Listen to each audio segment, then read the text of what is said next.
Hi guys, PJ here. Today back with another unboxing, look at the specs, see how it runs type video. This one is a gaming laptop this time. It's by Asus, as you can see. And this is sort of without breaking the bank sort of thing. I mean, a lot of people at the moment are probably looking forward to Xbox Series X, PS5, RTX 3090, that type of thing. But can you actually get a gaming laptop that will play modern games respectively without going completely crazy? Well, I think the answer is yes, and I will be showing some footage later on when we've actually gone through this particular laptop. I'm just going to quickly read you the specs so you know what we're looking at here. This one, according to the Asus sheet here, is an 8GB system, so that's pretty much the minimum you'd want nowadays in a gaming PC as such.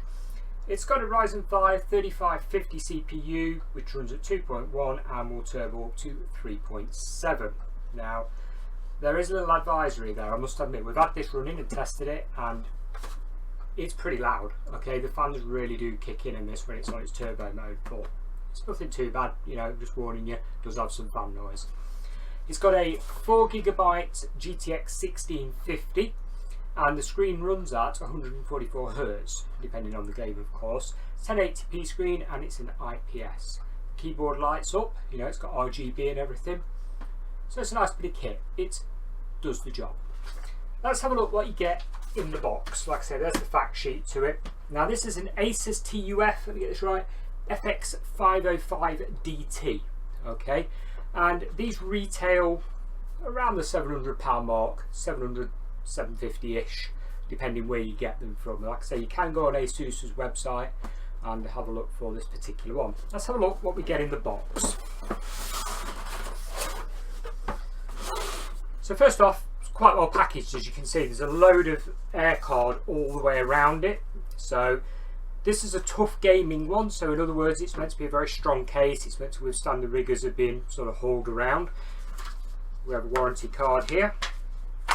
It's in its own little bag, as you can see. And it's got a sort of shiny top to it. The Asus lights up when it's switched on. This one actually came with a very tiny dint, and I will zoom in and show you that one in a bit. Little tiny dint, brand new from Asus, so not sure what's going on there. Quite a weighty unit, but not over weighty. Underneath, a lot of air vents, etc. We have power, Ethernet, HDMI, and we have various speed USBs, 1, 2, 3 here, and a Dolby headphone socket. So yes, it does the DTS surround sound effect. Anything else on the other side? No, nothing on the other side. Okay, I will do some close images of this in a minute. Have a little keyboard separator there. Let's move that out of the way. There's the display. It's quite a thin unit, as you can see. Just turn it on.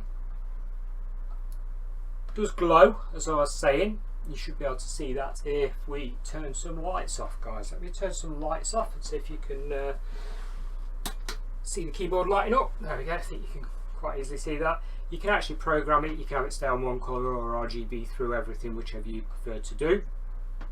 But yeah, it's got a 512GB SSD. Obviously some of that's taken up with the operating system, and it's a SATA SSD. Okay, so it's fast enough. It does actually load games really quick. I've tested this with The Division, Destiny 2, Fallout 76. You know, my channel's got a lot of Fallout stuff on it, so we had to test it with Fallout 76 to be fair, and it ran them very well at decent settings. So yeah, power supply, because the battery, in all honesty, you're gonna get like half an hour, maybe an hour tops if you're gaming on it on battery. You might as well plug it in, guys. It's not going to happen. For normal use, yeah, lasts a long time, not for gaming. So it comes with like a block power supply there. It says Asus on it, 150 watt on the power supply. A cable. And that's everything in the box. So let's have a more detailed look at some of the aspects of this.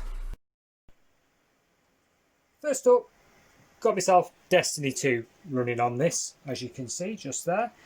And as a bit of a close-up, like I was mentioning earlier, this is all the bits and bobs that you get on there. So you've got your RGB Aurora lighting, your HDMI, etc, etc.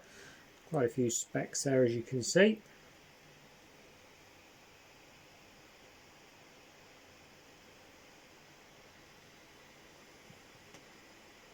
You can turn the brightness of the keys up and down. It's just functioning these two here. We have a volume at the top as per normal there. Like I say, you can program it, you can do as you wish with it. I've currently got Destiny plugged into a controller. This does support Bluetooth, so you can run Bluetooth controllers on this, guys. But the reason I'm doing this on a mobile camera is because hopefully you can hear the fans. The fans kick out the back here, so sort of round the back. And there's quite a bit of heat coming out of them right now on Destiny. Now Destiny is currently running anywhere between sort of 35 and 60 FPS in this current settings. You can lock it to a 30 just like on the consoles and it plays perfectly fine at that. I've left it unlocked so you guys can see if we can focus on that. No, yeah, 55, 57 standing still there, but you know, it is perfect. Like I say, I will put some gameplay clips actually up in this video so you can see for yourself just how well it runs. But I'm running a sort of mixed ray settings. This is a maximum texture setting for this game. Some stuff's on medium, some stuff's on low. And we'll go through that, like I say, in a minute. Show you some of that. But Destiny does run very nicely.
Next up, bit of The Division. I'm specifically choosing these large open world games, online games, and there's a reason for that. Large open world should in theory tax it a bit more. You can certainly hear the old fans at the back here going at the moment. But the other thing to bear in mind with this test, I'm currently 2 stories up away from a router. So this wireless on this system is actually pretty damn good. As for FPS, well, I will do you some footage again just like before, but it's hovering 72 looking at this bridge. When we start moving around though, I'm sure that'll drop extensively. 73, will include a bit of gameplay like I was saying, but it's ample. The settings are a mixture of low, medium, high, ultra, the whole lot. We're running 85% resolution at the moment, so that does help with the performance quite considerably. As you can see, it's nice and smooth, no stuttering, and this is on the DX11 version of this game, so all is running quite well really. Can't really end the video without a bit of Fallout 76. The game is notorious for running all over the place with its FPS, but on this laptop with pretty high settings across the board, there's probably one medium on there which is shadows, the rest are high, running at 1080p. This runs perfectly smooth. It averages around 40 FPS, so what we do normally with this game is lock it to 30 and it is then rock solid. It doesn't matter what you're doing, if you're doing Queen events or anything like that, it will still run perfectly well.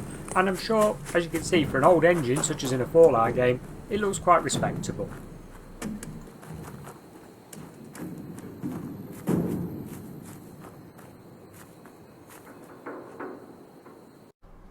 So the takeaway on this is that it's a decent laptop. It plays everything sort of medium to high settings, decent frame rate, displays nice and bright, very vivid. Yeah, it's not HDR, but it is very vivid. The colours are very striking on it. I didn't see any ghosting or anything like that.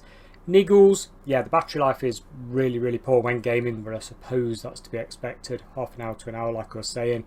It arriving with a tiny dint in the top of it. Quality control, Asus, you would expect a little bit better there, but I suppose it could have been the courier. I didn't see any damaging on the packaging though, so you know, check yours when it arrives. Not had any faults or problems. Is it expandable? Yes, there's a spare memory slot in there, so you could upgrade it to say 16GB for example. The SSD, yes, you could upgrade that to a larger one should you wish. I've only got this for sort of a handful of games while on the go, so it'll only have 2 or 3 games installed at a time.